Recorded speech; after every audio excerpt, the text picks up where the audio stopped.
up? What's up, everybody? Welcome to a brand new episode of Part of the Problem. I am Dave Smith. He is Robbie the Fire Bernstein. How's it going today, my friend? Well, you know, dealing with this, dealing with that, got computer problems, trying to fight a ticket in Broome County. It's amazing when you have to interact with the government and you realize just how oppressive they are.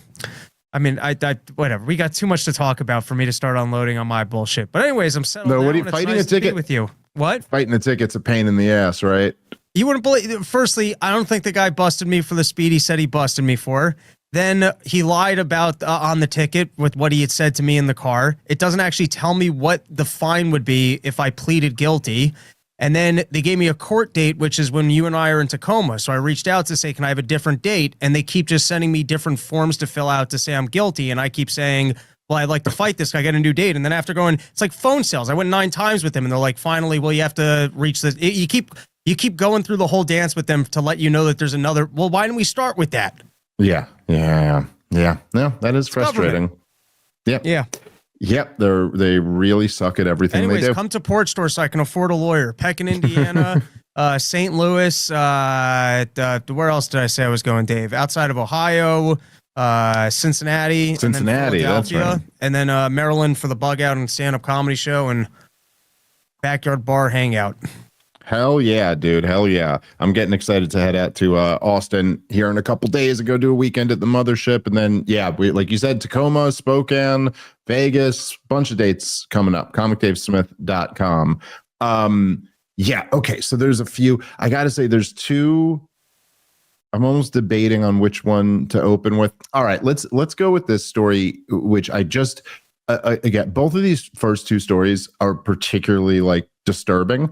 But we haven't talked about it yet. And there is just a lot of, it's just so fascinating about it. But I don't know how closely you've been following, Rob. I can't I'm not sure how you say this guy's name, but the case of this Tom Alexandrovich, who is evidently an Israeli government official, worked in their some type of cyber security thing or something like that.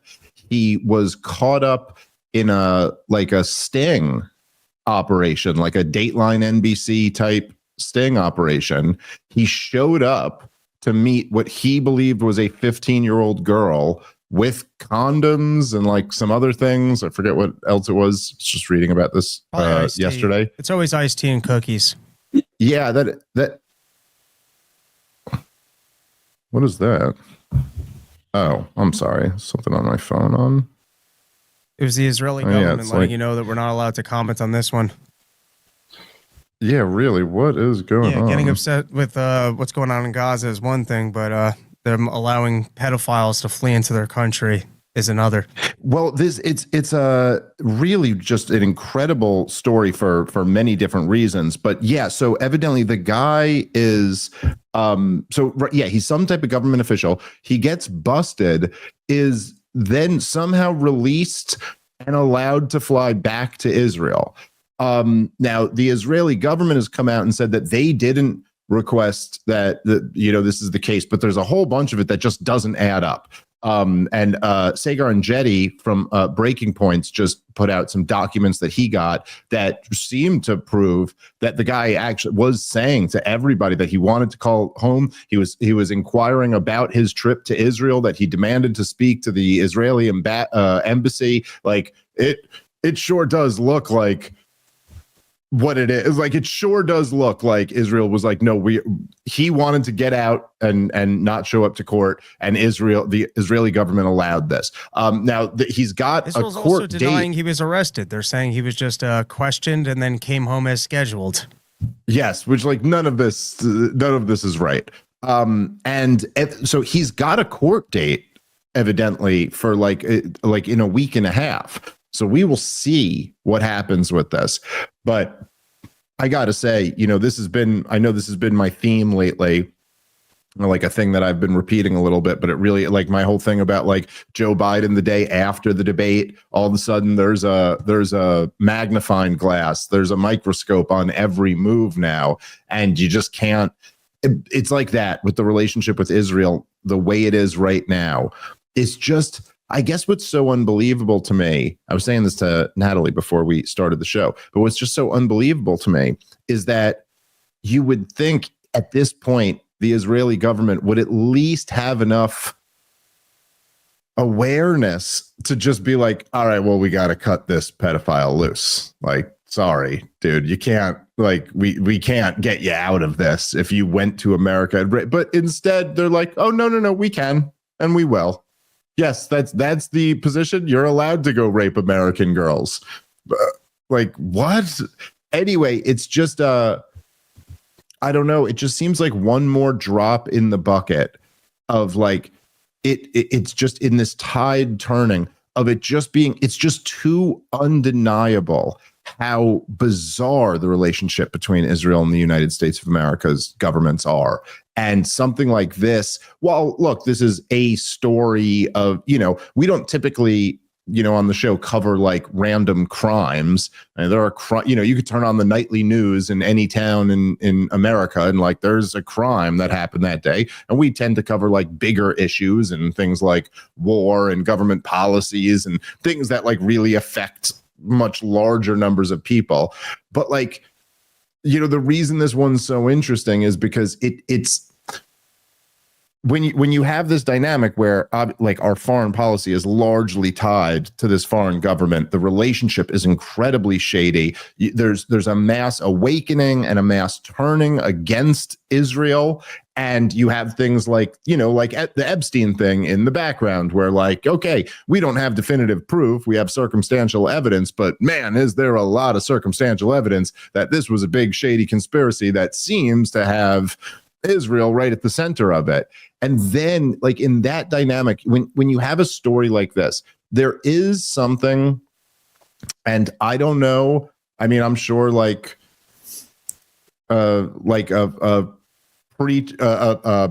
priest or a rabbi or an imam could give you a good answer on this. I'm sure like someone who specializes in like evolutionary biology or something could have a good answer for this. But there is something about pedophilia that it triggers this disgust response from people, and appropriately so, but in a very visceral way. There's something about like look, even abusing kids triggers a response, but something about sexually abusing kids just really gets people like on a visceral level. Like this is the type of thing that leads to like normally civilized, decent men grabbing pitchforks and taking to the street and like, we're going to get somebody and rip them piece from piece. Like that's the, like, I don't know. I mean, I'm relatively speaking these days, a pretty civilized person, but like, that's the type of thing that could get me, like that there's just something. And so to have the dynamic, like the story read that here you have a would-be pedophile and is then protected by this foreign government who is completely dependent on us, who we support in every imaginable way. I mean, I don't know, Rob, like, could you script a bigger PR disaster? It's wild. All right, guys, let's take a moment and thank our sponsor for today's show, which is The Wellness Company, and specifically their Parasite Cleanse. If you've been feeling brain fog, even when you're exercising and eating clean, it might not be burnout. It could be parasites. Now, groundbreaking research from Dr. Alan McDonald revealed a direct link between chronic parasite infections and neurological diseases like multiple sclerosis. Parasites can cause inflammation, nerve damage, and long-term cognitive decline. More reasons to do a full body cleanse at least once a year. The Wellness Company has a solution for you. It's ivermectin and mebendazole. I think there's a couple things that make this rather damning. For one, apparently this guy worked under or directly for Netanyahu, and I believe it's some form of cybersecurity. But for one, with the lurking story of Epstein and Epstein's potential ties to Israel and involvement in the sexual blackmail of underage girls, the fact that Israel's involved in another storyline that includes someone in government and kids, that just could not look worse. And the fact, Yep. and then just conceptually the right of return. So I understand that if you're in a world landscape that has a lot of anti-Semitism, I understand why Israel would go, if you're a Jewish person and you're accused of a crime in another country, we'll take you in, because the assumption is that the crime is not actually something you committed. It's just a charge. That's not the world that we live in now. And I would think that if you're Israel and you're actually a civil society, you would have some sort of a responsibility to actually review a charge before you just give someone a clean slate to flee. Because otherwise, Yep. you want criminals or pedophiles in your country?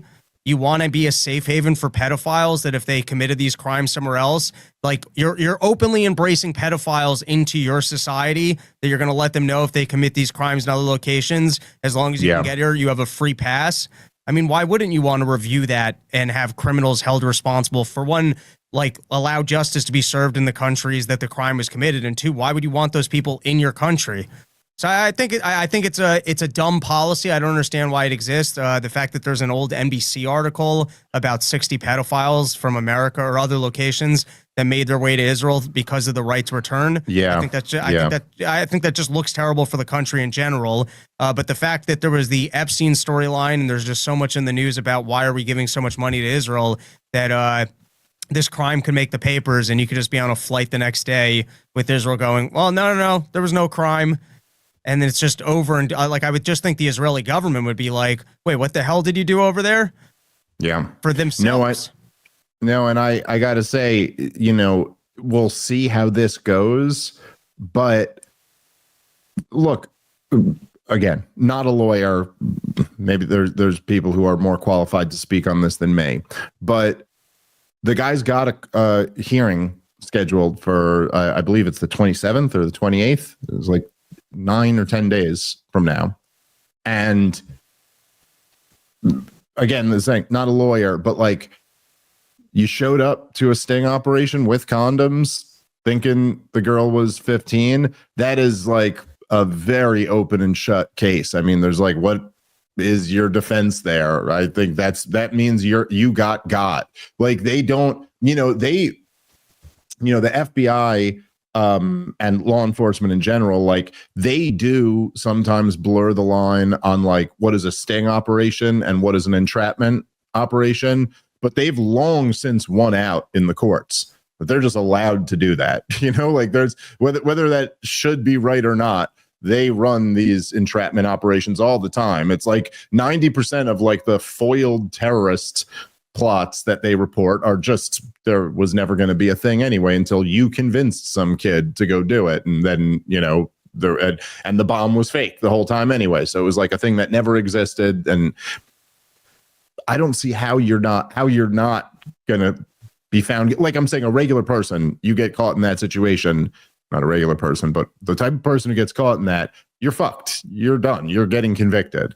And so what's he going to do now? And if he doesn't show up to try, I mean, this story is not going to die.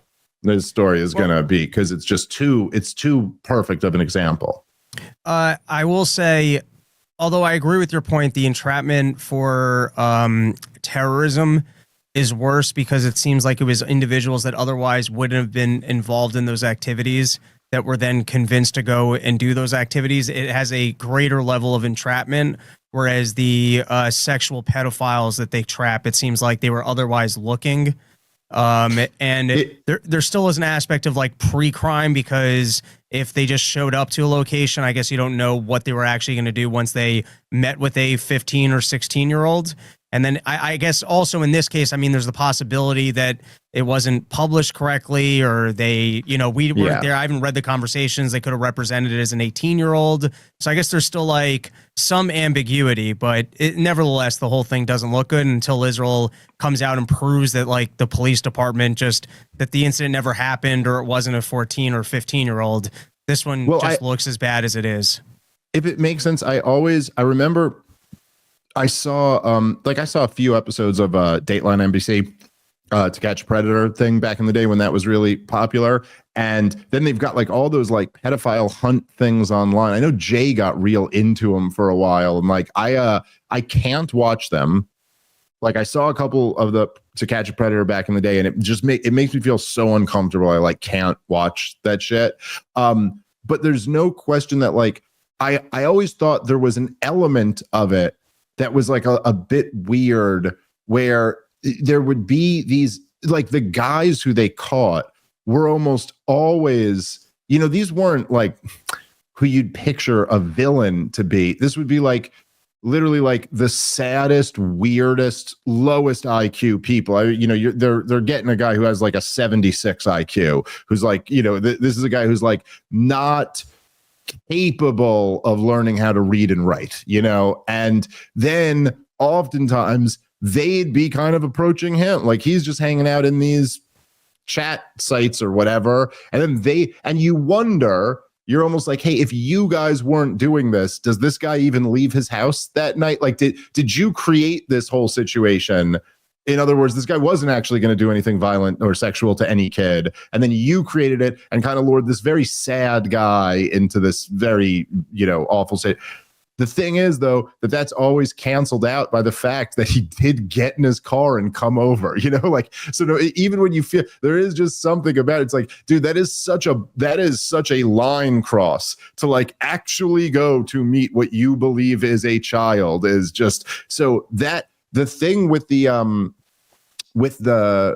terrorist entrapment things is that there was just such a higher degree of certainty that you're like, oh, there's no indication anything was going to happen ever. This guy never, you know what I mean? Like it's like, and even when they do cross lines, it's like, yeah, after months of you coaxing him. I mean, you know, just for one example, you know, in that Gretchen Whitmore entrapment thing, the guys were like fighting with him for a while. Like, no, we shouldn't do that. And so like, you know, that's the thing where just ethically speaking, it's clearly so over the line that like, even if you're running a sting operation and then the person who you're trying to get is going, I don't want to commit this crime. Like, I really don't think, and you have to work to pursue them to doing it. That should, if there was any justice in the world, that should be where you go like, oh, okay, this is thrown out of court. Like you can't do that. Anyway. I think your point was those cases aren't even thrown out of court, so that's why. Yes, this one's so much that's more right. flagrant. Yes, no, that was essentially the point that I was starting at, which is like however we feel about any of it, that shit doesn't get thrown out of court. That stuff is totally. There's people in jail for this shit for decades long sentences. So anyway, yeah, it's just it's again, it's like just one more. It's one more example where I guess what's truly still stunning and shocking to me is that, so like I just sent, by the way, we could watch the trailer for it if you want to, but I just sent, so Netanyahu just sat down with the trigonometry guys, with Konstantin Kassin and his co-host there, whose name eludes me. I apologize. I'm but sure it's like, so sharp questions. Well, you know, it's at least from the trailer, it did seem like they were at least asking. So, you know, I think they're doing the thing that I always accuse the corporate press of doing. You know, like they're doing kind of, they have to at least pretend like they asked him some tough questions. But I'm quite confident that they won't ask the right ones, and there won't be the right follow-ups, and they won't call him out on his bullshit. But whatever. But the point is just that this is what's shocking and really still to me to this day is that. So clearly, look, Netanyahu's rolling up his sleeves and he's going on the podcasts, right? He knows what's up. He knows that, like, we need to try to get back into this narrative war because we are losing the messaging battle very badly. So he's trying to, you know, to present, you know, whatever. He's trying to pull people back into supporting him.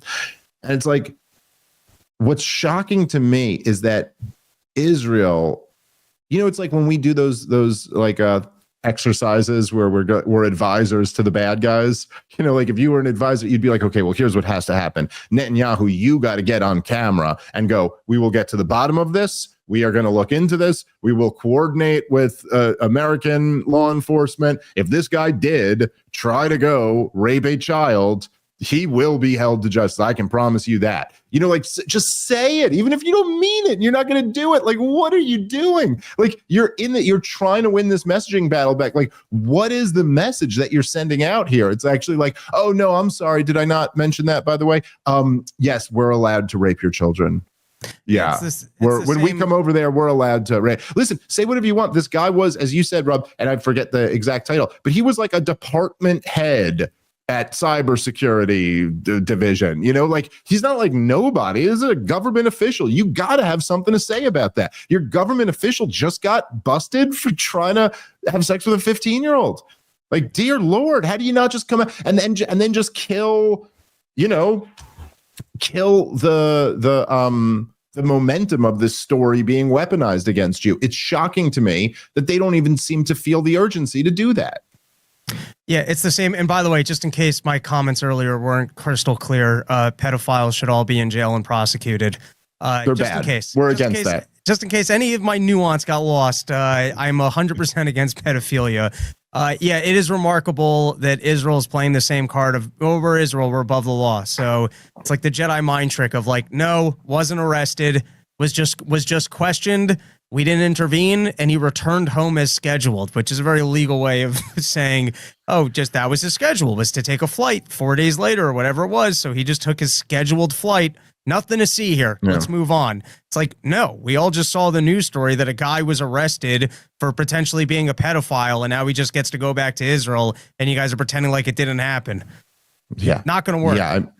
Yeah, it's like, it's a yes, 100% agree. I did want to also mention this because I just kind of, I don't know, I feel weirdly like obligated to just say a little something about this, because I just this truly to me was one of the most disgusting things I've ever seen. And I sent you, Rob, the Breaking Points video about it, because it's just, not that there's even that much on the topic to say, but I was just so appalled by it. And I live in this world of really awful, things happening, but this one really got me. So evidently Laura Loomer, who, by the way, I mean, What can you say about this one? What can you say about what it says about Donald Trump that he keeps a chick like that, like, around the administration? Laura Loomer, for people who don't know, I debated her. What was it? On Zero Hedge. That was the first debate they did. Yeah, that's right. That was the first one. Yeah, that's right. That was before. That was before I did the Dennis Prager one. Yeah, it was around 2 years ago, a little less than 2 years ago. And I don't know, dude. It was like you saw it, Rob. It was like I was debating with a screen door blowing in the wind. Like there was just literally just nothing there. Like it was surprising to me that she took a debate. She took a debate on a topic that she doesn't know anything about, and it was ridiculous.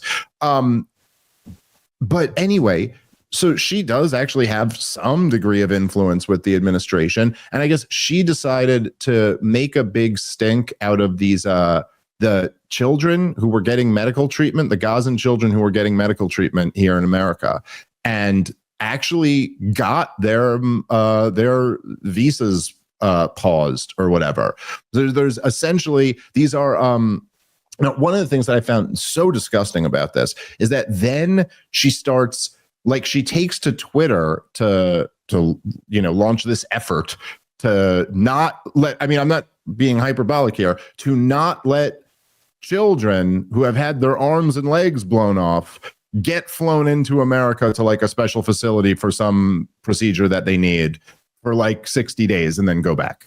Like that's like what these are, like B2 visas. I think that's what they're called, where they're like, essentially, I think they're like 30 or 60 days long. You can't work. You're not a permanent resident. You can't go to school. You have to, if you want it extended, you have to go back and demonstrate that you're still getting the medical treatment. Like, and she was using all this America first stuff. Like, why don't they come here? Why do they come here? There's other Arab countries. We've taken in enough people. America doesn't need this crazy immigration policy, like all this. You're like, listen, dude, this has nothing to do with the immigration crisis that America's facing. This was a small number of children wounded in a genocide that the United States of America is funding and facilitating. Like, we actually do kind of have like a direct obligation, if ever there is one, to like maybe give these kids the medical treatment they deserve, they need.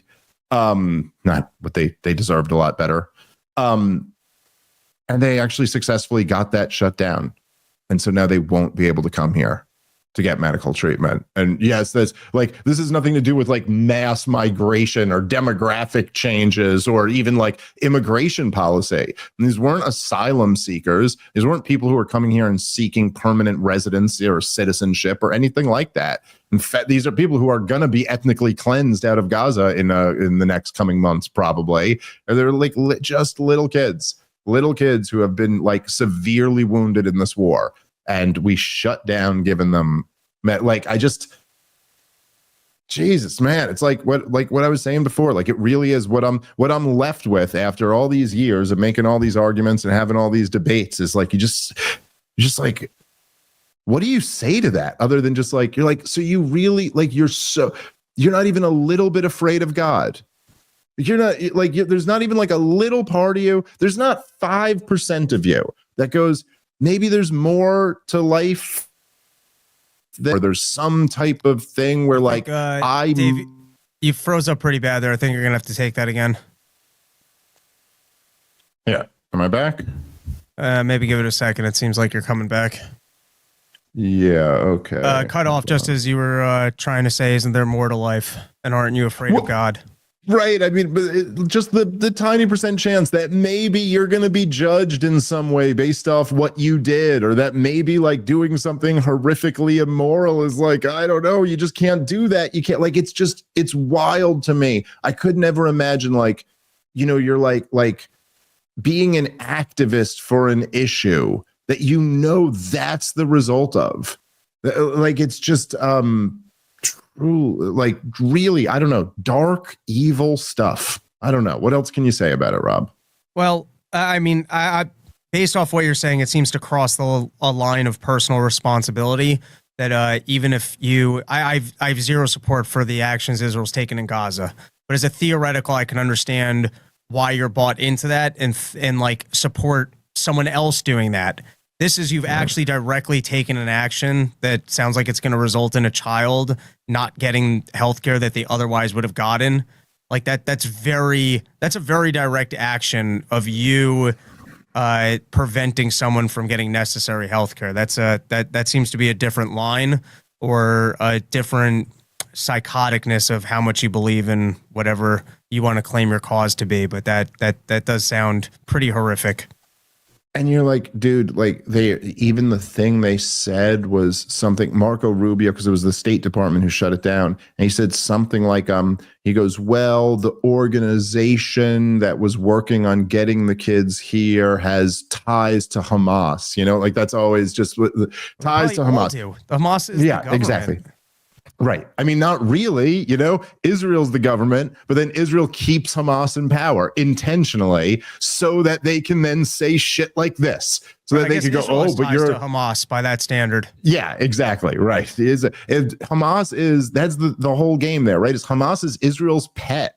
And they're on record fucking admitting it. That's why this shit just drives me crazy. They're all on record admitting it. There's just another video that just resurfaced of Benjamin Netanyahu saying the same damn thing. And he was saying it to law enforcement. And he's saying the same damn thing. We control the height of the flame. You see, this is such a brilliant policy of me to prop up Hamas. And in a way it is, because it allows them to do this all the time. Like, it's not much, Rob, but it's enough of a talking point for someone to walk into Piers Morgan's show with and go, oh, well, the Gaza Health Ministry is under Hamas. And so, can't trust these numbers or this or that. But like, you're like, what even are you claiming here? This was some type of terrorist op to get sick kids medical care in America? I mean, like, come on, what are we talking about here? We could just treat these kids and then fly them back over. It's the goddamn least we can do. We owe them so much more than that. I mean, we owe them Tel Aviv at this point. You know what I mean? Like, that's where they should be getting the medical treatment, is in Israel. If they got to be relocated, like Netanyahu's saying, okay, move them into Israel. It's your responsibility, dude. You're the one who did this. They're your people, whether you like it or not. Those are your people, in the same way that, like, we historically, there's a particular level of evilness that we ascribe to governments that killed their own people. And that kind of makes sense in a way. I mean, in a way it doesn't, in a way it does, like there is, I'm not saying it's any, like, morally speaking, I'm not saying it's exactly objectively worse to kill people within your own country than to kill people in a foreign country. But there is something subjectively that sure does feel a little bit different to human beings, and there's something psychological about that. I mean, if you find out someone killed a kid, that is insane, and they are an evil person. You find out that he killed their own kid, there is a different level of insanity and depravity to that. You know what I mean? Like, there's something a little bit different about killing your own family than even killing someone else. Not, obviously they're both the same crime, but there's a difference there. And when we talk about, Mao Zedong or Joseph Stalin or Adolf Hitler or, the great villains of the 20th century and what they did to their own people, we don't allow them to say, like, we wouldn't go, well, Hitler didn't kill his own people because the Jews and the Slavs weren't his people. He didn't view them as his people. We go, yeah, but that doesn't matter, dude. They were living under the jurisdiction of the government that you controlled. That means they're your people. That's what we mean by that. We wouldn't accept it as like, the American government didn't enslave its own people. They just enslaved these Africans. Like, no, they became your people. Like, once you took them back to your country by force, and once they had kids and it went on for generations, and there were generations of people who just grew up there under your rule, that's your people. That's doing it to your own people. And likewise, that's what Netanyahu, the people of Gaza, are their people. They're their responsibility. They took control of their territory in 1967. Those are your people now. And like, you just don't get to, I don't know. You don't get to not take responsibility for that in a moral sense. Anyway, yeah, I guess both of those stories are both, I thought, very disturbing. And disturbing just for how horrible they are on its face. But then also just like secondary to that, you're like, my God, it just couldn't be like in terms of like the narrative war, in terms of the PR battle, my God, I mean, this is just like, it's all such like evil shit. It's like, you just can't believe people can be this fucked up. But anyway, any other thoughts on the matter, Rob? Don't be a pedophile and don't remove healthcare from small children. Two rules to live by. I've always signed up to those. I've been pretty consistent on this for a while. All right, guys, let's take a moment and thank our sponsor for today's show, which is Monetary Metals. I love this company. Been telling you about them for a long time. A great company run by great people. As you may well be aware, gold prices have been breaking all-time highs in 2024 and in 2025. And now you can get your gold to work for you, generating interest income every month, paid in additional ounces of physical gold. You can earn up to 5% on your gold and silver in their lease offerings, and accredited investors can even earn double-digit returns in their bond offerings. Again, all the interest is paid in ounces, which are stored for free on your behalf. So if you're tired of your gold and silver collecting dust at home, or worse, racking up fees having your metal professionally stored, check out monetary-metals.com to learn how you can start putting your metal to work today. One more time, that's monetary-metals.com. All right, let's get back into the show. Okay, let's you know what I sent you over, Natalie, the teaser. Let's take a look at this, because this is evidently coming out. I think it's like released for subscribers now, will be released tomorrow for the general public. And I will it'll be interesting to see if there are some good nuggets or interesting moments that come out of that. Maybe we'll talk about it tomorrow. But here, let's play the trigonometry with BB trailer. When you were asked whether Israel is winning the PR war, you said we're definitely not. We Jews have been fighting and losing the propaganda war for about 2,500 years. This is the fraud. It's not merely the starvation fraud. It's the genocide fraud. If we wanted to commit genocide, we would have done it in one afternoon. When you have ministers like Smotrich making incendiary or inflammatory comments, and there doesn't seem to be any particular pushback from your government to this, they go, well, what does a prime minister really believe? Prime Minister, forgive me, but these aren't parliamentarians. These are people who are part of your government. He said that the UK would recognize a Palestinian state. What is your response to that? It's just downright dangerous because you're really rewarding these monstrous terrorists with the greatest prize, and that's because of weakness. You should ask Keir Starmer. Here's a suggestion. Ask him, okay? What do these protesters say about Britain? I know what they say about Israel. Israel has to be destroyed from the river to the sea. Well, Britain should go down. What do they say about the UK? And the same for the protesters in the US. They burn Israeli flags, they burn American flags. We have nowhere to flee. We're in our ancestral homeland, and we're not going anywhere. So we fight them, but we're not fighting them only on our behalf. We're fighting them on your behalf, too. Look, man, I will just say, I saw Konstantin. He tweeted this trailer out, and he said something. Hold on. He said, "Let the meltdowns begin." As he tweeted, which is a little bit of like clickbait and stuff like that. But I don't know, a few things of that. Number one, I will just say, I think this is great. I said it last time with the Nelk boys. I just think it's great. Like, yep, have him on. And look, this is the trailer I saw that I was commenting on before you had seen it, Rob. Like, they're at least asking him about Smotrich. They're at least asking him about a Palestinian state. I mean, there's some real questions there. Now, I don't expect that they're really going to do a great job of like grilling him and exposing him, but I'm open to the fact that I could be pleasantly surprised. But even just that, I like it. I like more platforming, more conversations, more of these things. Because even as I watch that, I don't know, dude, that's the trailer. And essentially, what is it? You're like, oh, that's the best he's got. That's the best he can come with the same old tired, hey, we could kill more people. So, we're fighting them. So for you, we're not even just doing it for us. We're doing it for you. It's like, great. Keep it up. Let's see if that, you know what I mean? Like, I don't know. I guess just like after the years of like tech censorship and the years of like kind of corporate control and woke insanity and all of this, and especially now that like my, just personally, that my like stature has been rising in this world, I'm like, oh dude, I'm fine with a level playing field. Like, let us all have a shot. Okay, you go say that shit, Netanyahu. I'm going to go get on a big platform and rip that shit to shreds. You know what I mean? Like, we'll see who wins on that front. So I think it's great that they had him on. I'm excited to watch it. Yeah, I mean, at least this is more pushback than what we saw from the Nelk boys right off the bat. So I too am excited to see how that goes down and see if they actually had any critical follow-up questions at any point of the interview. Yeah, well, at least like they know, like these guys aren't dummies, obviously I disagree with Konstantin on several very important things, and I think he's very wrong about a lot of issues, but he's not a dummy.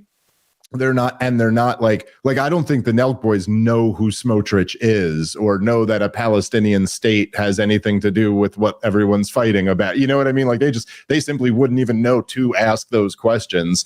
Whereas like at least these guys are going to be like, well, we couldn't have them here and not ask that. We'd look pretty silly. So anyway, I just think it's good that it's happening. I do think it's a funny bit of like there was something about Konstantin tweeting "Let the meltdowns begin" that I found amusing too. There's just there's this weird thing.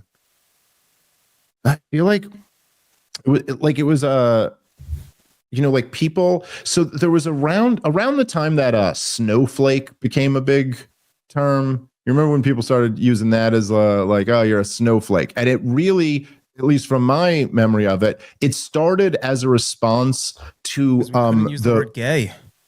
Yeah, well, that's right. We were out there in the cold for a lot of years, just wanting to say retarded, and you couldn't say it, And then finally, we came.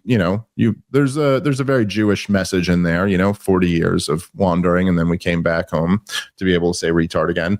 But there was the craziest of the excesses of wokeism on college campuses was really something out of a cartoon. But if you remember, this became very widely reported around like 2000, somewhere in the like from 2015, 2018, like in those years, where they actually had safe spaces in on college campuses. And this was not just like one or two. This was done on college campuses across the country at major colleges. Like I know NYU had a bunch of like major colleges where they got into this whole thing of it was trigger warnings and safe spaces. This actually was a thing. Adults, college students, I mean young adults, but adults, college students at institutions of higher learning would say, like, before we read Huckleberry Finn, we have to put a trigger warning out and let everyone know that you might be triggered by this book. And if you want to go to a safe space, you can. And they set up safe spaces.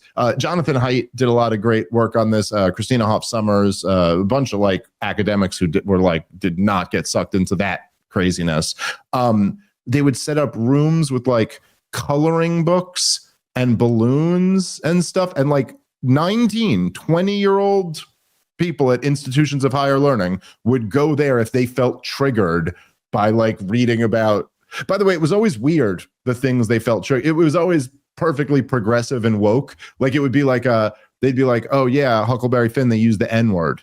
And so that's very triggering for a lot of our students of color. And you'd be like, how about reading about World War II?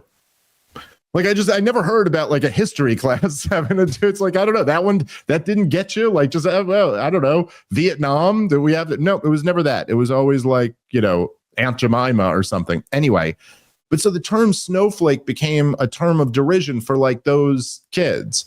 They'd be like, yeah, go to your safe space, snowflake. Like here we're having a real debate. But then, of course, the left started trying to use it back, but it would just never quite hit the same way. And I don't know what, I feel like a similar thing with this, like, oh, let the meltdowns begin. Like as if like the people who are objecting to this, it's like, oh, or what, are you triggered? And you're like, well, I mean, you're interviewing a guy who's conducting a genocide. Like it's not just like a meltdown. It's not like people are just like, you said a no word, I'm upset. Like, I don't know. There's a reason to be upset here. Like, it's not that crazy. It's not, look, I mean, okay, if you object, which I'm Constantine would, if he was here, you object to my use of the word genocide. Like, okay. But like Ehud Barak and Omar, two former prime ministers of Israel, have both come out and said that Netanyahu's committing war crimes in Gaza. I think there's hundreds of thousands of Israelis are protesting in the streets over the last few days over this shit. So look, what is the debate really? The debate is between war crimes and genocide. Like that's the scale of it. So like, it just, I don't know, to me, it just rings very hollow to be like, oh, have your meltdown now. Everyone always, it's like a weird Twitter tactic. Everyone always likes to frame the other side as having a meltdown, but like, personally, I'm celebrating the fact that you had Netanyahu on. But like, if people are upset by it, I just don't think it's like, it's like when they would call like white women Karen, when that became a thing. And like, there'd be like some videos of it where it'd be like a Karen was like, during COVID, they'd be like, hey, you don't have your mask on. I'm going to report you if you don't have your mask on. And you're like, fuck that. But then like, there'd be other ones where there's just like, it's like three thugs are like beating up an old lady. And one chick's like, call the cops. And they're like, look at this Karen. And you're like, wait, no, that actually, like that one made sense. That was a really good time to be a Karen. Like, yeah, it's like when something's a big deal, it's just hard for you to go like, oh, you're having a meltdown. And then on the other side, it's like, okay, what did all you guys do when Daryl Cooper went on Tucker Carlson? Does that not count as a meltdown? Or is it only when you get pushed back, it's a meltdown? By the way, Daryl Cooper, a guy who has no political power and is responsible for 0 murders. Well, he was in the military recently. I don't know what he's got in his track record, but he's not, you know what I'm saying? Like, this is just a guy with a history podcast giving his thoughts on something. You guys all had an epic meltdown for fucking years over it. It's like, I don't know. People are upset because you're sitting down and having a conversation with the dude who's starving babies to death.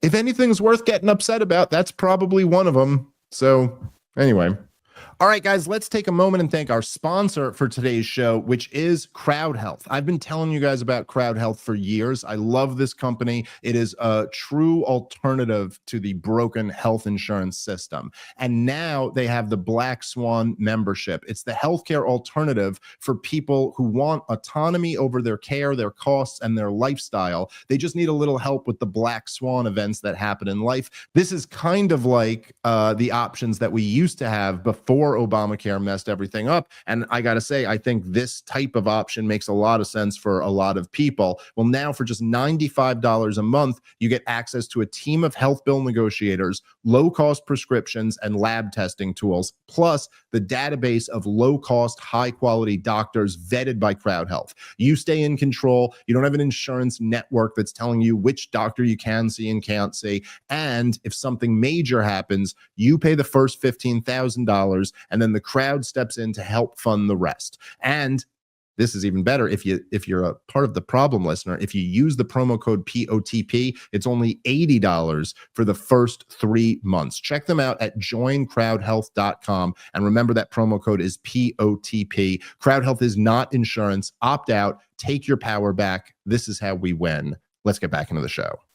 I also, in the political podcast sphere, this placement makes sense. I kind of understand the Nelk boys. They're not in the political world. So to just give a favorable platform for Netanyahu to hang out, even though, go ahead, free speech. I'm not saying that they're wrong to do it, but I get where there's more of an angle of like, this is a little bit irresponsible that people can just hang out and come off however without any real conversation or political pushback.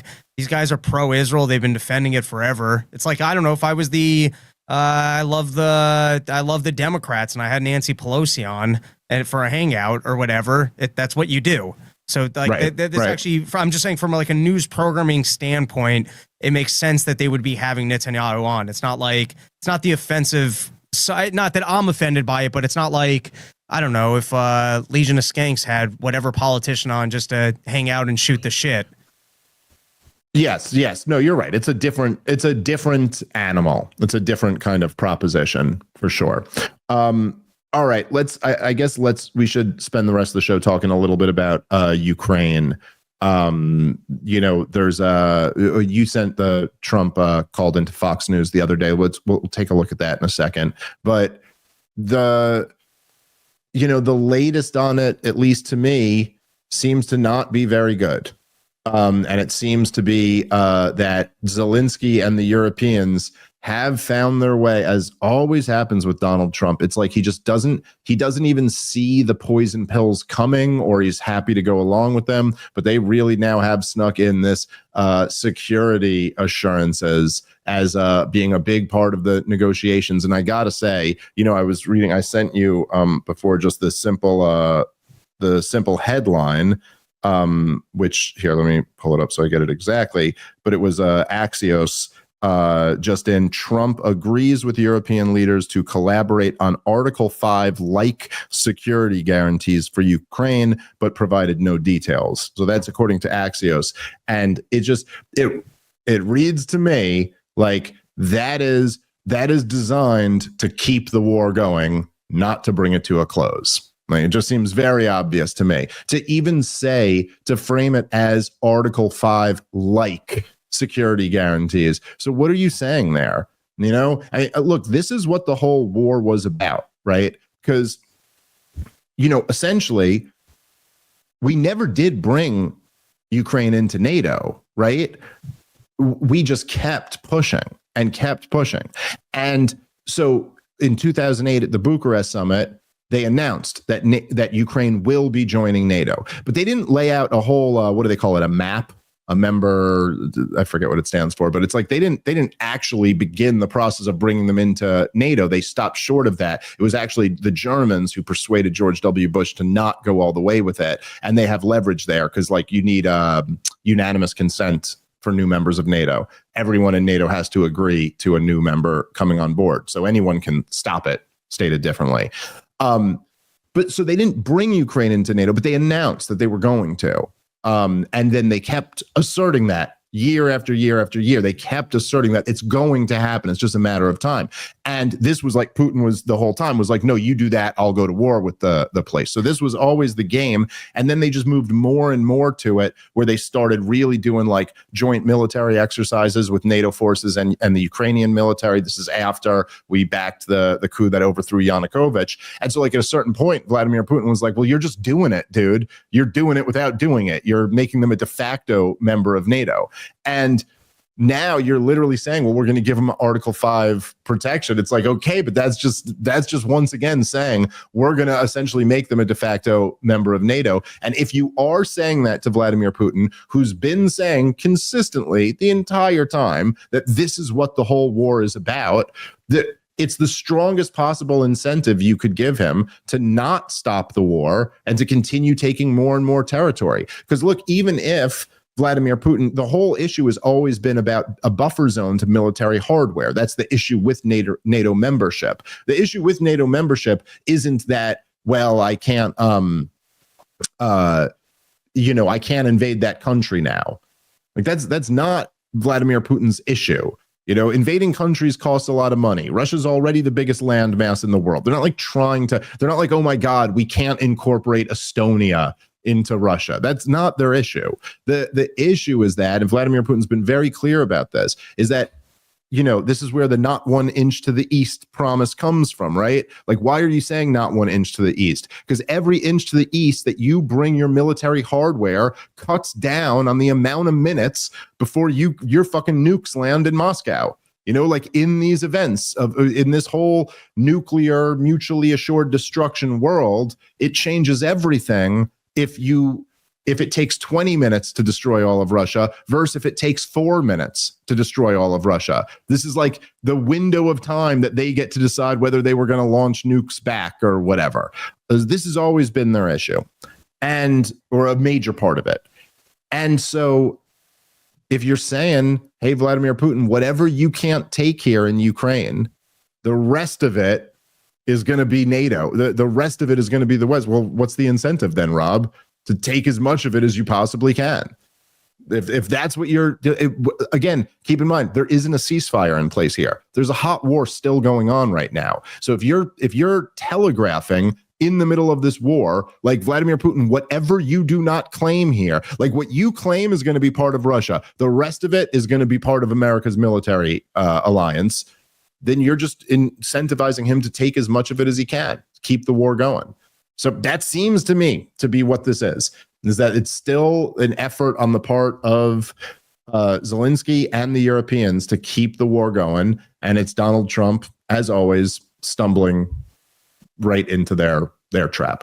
But I don't know. Go. You could give your thoughts, Rob, or your thoughts about the Fox News call. We can play that after you're done. All right. My intuition and its problem, it's just the problem with reporting on Trump is that it's always a bit of a guessing game because they don't really outline their plans or give you the specific details. And it's actually what's made this job more difficult over the last 6 months than I think any time I've done this, or my 9 years of being on the show, is that it is just a bit of a guessing game. And you never know if, anyways. So just my basic intuition is it does seem like this has a lot of forward momentum of them actually looking for a peace plan. It doesn't look like they're just flirting with it. It actually looks like they're pushing forward. Now, the biggest detail that hasn't been resolved in any capacity is, I guess, what does a security guarantee actually look like? In my estimation, from what I'm reading, I'm going to assume that maybe it's some sort of a United Nations or NATO kind of defensive peace force. And so I think what you might see is some sort of with maybe even Russia being involved in the security guarantee because it's a UN involvement. But what I'm wondering is if maybe if Putin's able to keep the territories, maybe there's some sort of an understanding of defensive only peace agreement and not like an actual expansionary agreement. But to your point, it seems like very loose terms of that we're back to our initial place of if there's going to be a NATO guarantee for defense for Ukraine, wasn't that the red line from the beginning? And so if a security guarantee is still being flirted with, isn't that still just Americans having to pay for this? And isn't that just still back to square one of what started the war. So in my estimation, I'm just thinking that there's got to be something else that they actually have in mind. And the fact that they're stating it as a Article 5, is that what it's called? Article 5 type guarantee, is that that's more to sell it to like kind of the war hawks and the Europeans as something that it's not actually going to be. Because otherwise, it's just, I don't understand what this whole show of forward momentum is if you've got something that Putin won't possibly agree to. Well, I mean, I think what happens here, right? Like, I think this is my read on it. And it's, again, not exactly the point you were making, but in a similar sense, it's a little bit of guesswork, you know? But it seems to me like the way it works is like, so you have the war hawks who want the war. They're constantly putting pressure on Donald Trump, and they're constantly filtering the information that he gets. Because you got to remember, like with all of these guys, this is where, because I think it was Daniel Ellsberg who wrote about this. God, I wish I had a better memory. I'm pretty sure it was Daniel Ellsberg, but he was writing about how like one of the major problems in government is that all of them are reading their security briefs, you know, but they're not reading the newspaper. They're not reading books. They're not they're not really educating themselves on like the history of a conflict or like what's going on right now. Like what, you know what I'm saying? Like they're not doing what I do. Like they're not like, I'm on antiwar.com every day. I'm reading books by the best historians about the history of Israel, Palestine every day. Like that's the world I live in. I remember talking about this when our buddy Liam did that guerrilla journalism thing where he's asking all the congressmen about how do you feel about Benjamin Netanyahu propping up Hamas for all these years, and all of them to a man they go, I'm not familiar with that report. Which report are you talking about? And it's just interesting that that's even because what happens, and I'm almost 99% sure this was Ellsberg who wrote about this, but he goes, what happens is when you're like a congressman or a president or like, you know, a high level politician, maybe you're on like the Senate Arms Committee or you're on the Intelligence Committee. Now you get these classified briefings. And so you kind of feel, you have this sense of like, I'm getting the real shit here that nobody else is getting. I'm getting secret information. Yeah, I don't need to read the Washington Post. Like, I know what's really going on. Those guys are just guessing. I know the real shit. And there's some degree of truth to that. But then you could also see where that totally puts you in a position where you are totally controlled by the intelligence agencies. Because first of all, it's not always the real shit. A lot of times it's bad intelligence or lies, or there's huge omissions of things like Benjamin Netanyahu's policy of propping up Hamas for many years. And so anyway, there's this tremendous like kind of controlled feed of information to Donald Trump, and then even to the war hawks around Donald Trump. And what ends up happening is like when they don't win the round, they have a contingency plan. So if Donald Trump says, hey, you know what? I want to negotiate with Iran. I don't want to fight a war with them. Israel's saying we got to fight a war, but I want to negotiate. They lose that round. They go, okay, he wants to negotiate. We want him to just start dropping bombs. But then they go into the negotiations and they go, hey, you know, Mr. President, if you're really tough, you'll say that they can't enrich uranium at all. Because, you know, these pussies like Obama and Biden let them enrich uranium. But Mr. Donald Trump, you're the biggest, bravest, toughest guy in the world. And they got him to go, no enrichment of uranium. And then the Iranians were like, yeah, but then there's nothing to negotiate. Like, obviously, we can't do that. We're not getting rid of our civilian nuclear program that we have every right in the world to have. But what we will negotiate about, like bringing the 60% uranium back down to the 5% that we used to do. You know what I mean? So like they put a poison pill in so that the negotiations can't go forward. And then they can credibly say, not credibly, but, you know, with some degree of plausibility, say, hey, you know, no one tried more than us to come to the negotiating table and offer them this. We even offered Vladimir Putin the territory that he's already taken, but he just wouldn't do it because he wouldn't, you know, the security guarantees because he wants to take all of Ukraine or something. So that's more or less my read, but I'm very open to the possibility that it also could be, you know, what you were saying. Perhaps this is a way to signal to the Hawks, you can save some face here or something like that. We'll have to see what comes from it. Do you want to play, Rob? Did you think this was worth? You gave a timestamp for this Fox News call-in, right? Well, there were a couple things I sent the timestamp of. The first one was from the actual Zelensky and Trump meeting. in which Trump was joking about how great it is to not have to run for elections during wartime. I don't know if you caught that. And Zelensky just kind of played it off with the laugh. Yeah, no, we don't have to play that clip, but that was because that's essentially, I think you just kind of gave the moment there. But yeah, it was interesting that Donald Trump just kind of, in a weird way, seemed almost like he was mocking it, but or then was also kind of or unaware or like intrigued. It was like a weird, it was almost like the same way he asked Theo about what cocaine is like. Like it was like he was just asking Zelensky, like, man, what's that like, huh? So you just like don't even have to worry about winning an election. That's pretty cool. Like I don't know. It was bizarre. All right, guys, let's take a moment and thank our sponsor for today's show, which is Ridge. I love the Ridge wallet. I made the switch a while back. I used to be a traditional, bulky leather wallet guy, but the Ridge is just cooler. And also you realize you don't need all that stuff. It's like a minimalist, sleek, metal wallet. It looks really awesome. It's a conversation starter. They have a bunch of different designs. All of them are cool. And it just holds what you need, your cash, your cards, anything you need to stick in there. When I had a big fat leather wallet, I'm keeping like receipts from the year 2006 in there. It's just you end up keeping a bunch of stuff you don't need. You're throwing your spine out of alignment and it's not cool. So go to ridge.com and be cooler. And for a limited time, our listeners will get 10% off at Ridge when they use the promo code POTP10 at checkout. Just head to ridge.com, use the promo code POTP10, and you're all set. After you purchase, they will ask you where you heard about them. Make sure to let them know that you heard about them here. Support the show. Go check them out. They have over 100,000 5-star reviews for a reason. Ridge.com. Promo code POTP10 for 10% off. All right, let's get back into the show. But I want to play. Let's go to the one on the Fox News call. Did you gave a timestamp for that one? I think too, so, right? There were a couple of moments. One was Trump talking about that he'd like to save these lives so they can get into heaven. And he was like, it's 7,000 people dying a day. And that was an interesting moment. The moment you might be more intrigued by is when he places the blame for the current situation on Obama and basically just says the idea that Russia needs to give up Crimea is ridiculous because Obama basically gave it to them. Let's go. Let's do that one. Because I did think I agreed. Yes, you're right. That was the one I liked, and that also was ridiculous. Did you send Natalie the timestamp for that one? Yeah, I think it's in the email. Okay, great. I'm a baby. And it was really Obama's, not really, I mean, that was pure and simple, Obama's fault. What a terrible thing he did to that country. And so they lost their heart. They lost the heart and soul of the Ukraine 14 years ago, whatever it might be. And it was so unnecessary to do that.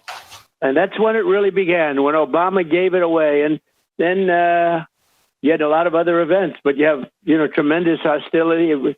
The people of Ukraine were mortified when that took place. That really began a lot of hatred when they gave it.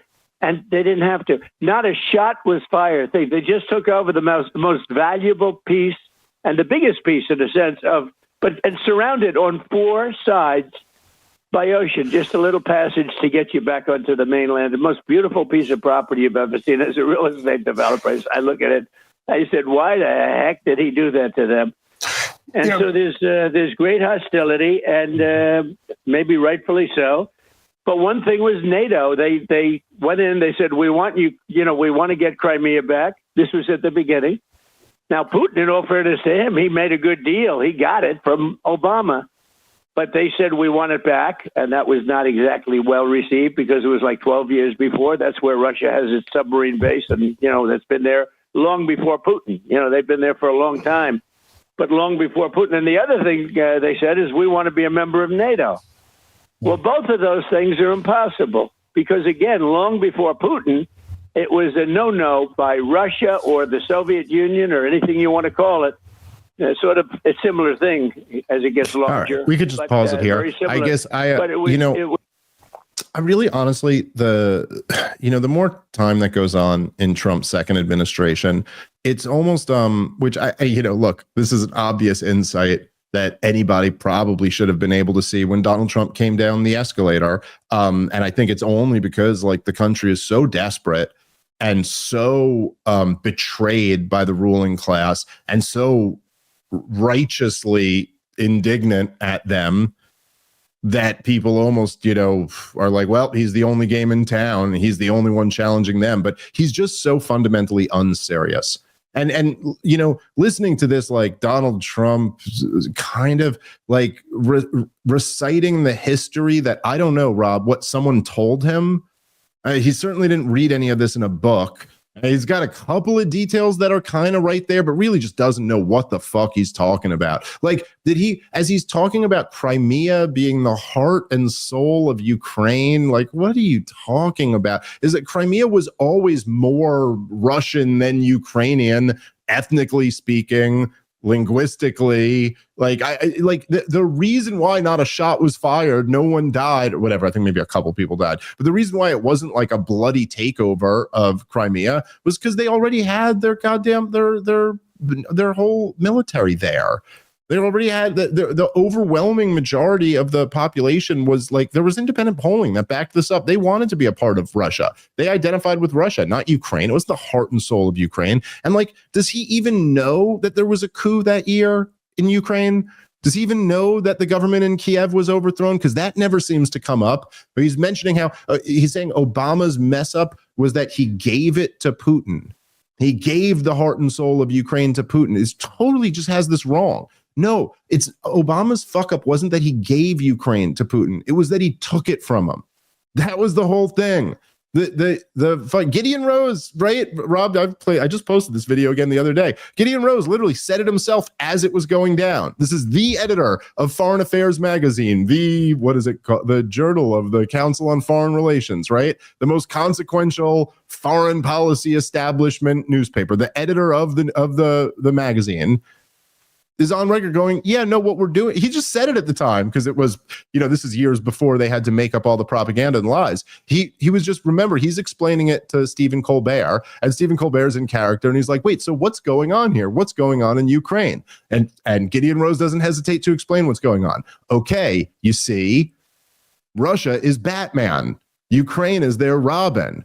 What we're doing is we're stealing away Robin from Batman so that Robin comes and joins us and plays on our side. And now, we could distract Putin with the Olympics and all these other things while we just take a country from him. Like he was just explaining it. That was the mess up, not giving it to him, trying to take it. And when he tried to take it, Vladimir Putin's response to that was saying, I'm going to go break off a little chunk and keep it for myself because that chunk was very valuable to me. Anyway, Donald Trump is just, I don't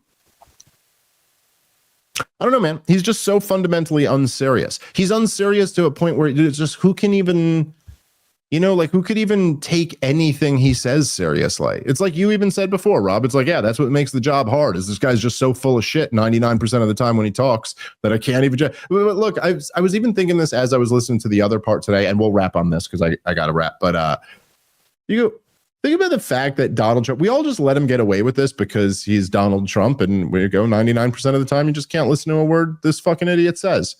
But he literally, dude, didn't he claim that they stole the election from him in 2020?